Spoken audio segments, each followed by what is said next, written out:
यो चाहिँ हाम्रो नयाँ मोडल आयो है सरहरू।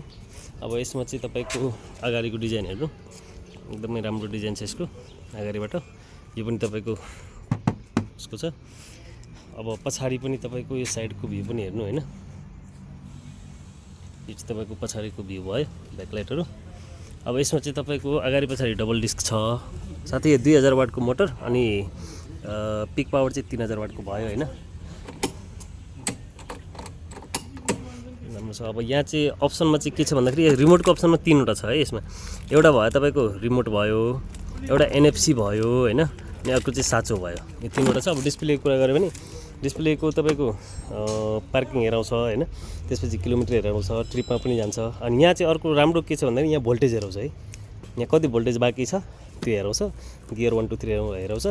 अनि साइड इन्डिकेटर बल्दा पनि यसको चाहिँ हल्का साउन्ड छ हैन। अब यसमा चाहिँ क्रुज कन्ट्रोल छैन, यो चाहिँ इमर्जेन्सी लाइट भयो, यो तपाईँको हेडलाइट भयो, यो चाहिँ तपाईँको 1 2 3 मोड भयो। यहाँ पनि डिजाइन पनि एकदमै राम्रो खालको पार्किङ माथि दिएको छ। यो हाइलो भयो, यो साइड इन्डिकेटर भयो, यो तपाईँको हर्न भयो हैन। अब यहाँ सामान राख्नलाई ठाउँ पनि छ। अर्को कुरा के छ, बुट स्पेस पनि राम्रो छ, कम्फर्टेबल पनि छ, स्मुथ एकदमै स्मुथ छ यो स्कुटर चाहिँ।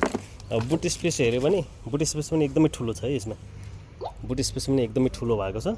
सामानहरू हेलमेटहरू जस्तो सुकै राख्यो भने ग्राउन्ड क्लियरेन्स पनि ठिक छ। अगाडिको व्हिल पनि हेर्न सक्नुहुन्छ, 12 इन्चको हो अगाडि पछाडिको दुईटैको व्हिल। अब क्वालिटी पनि तपाईँ एकदमै राम्रो छ है, एकदमै राम्रो छ क्वालिटीमा। चार साइडमा अनब्रेकेबल छ यसमा। अनि साइड स्ट्यान्ड पनि हेर्न सक्नुहुन्छ, मेन स्ट्यान्ड पनि छ, राम्रो क्वालिटीको राखेको छ। ब्रेकिङ क्वालिटी पनि राम्रो राखेको छ यो यसमा चाहिँ। सक पनि एकदमै स्मुथ छ, चलाउनमा पनि एकदमै स्मुथ लागेको छ एकचोटि चाहिँ हेर्नु। अनि सिट पनि तपाईँको एकदमै ठुलो छ यसमा, 3 जना मजाले आउने सिट छ हैन। सिट पनि एकदमै ठुलो छ, सिट सँगसँगै तपाईँको स्कुटर पनि ठुलो छ है, एकदमै ठुलो छ। स्कुटरको लुक्स पनि एकदमै राम्रो छ।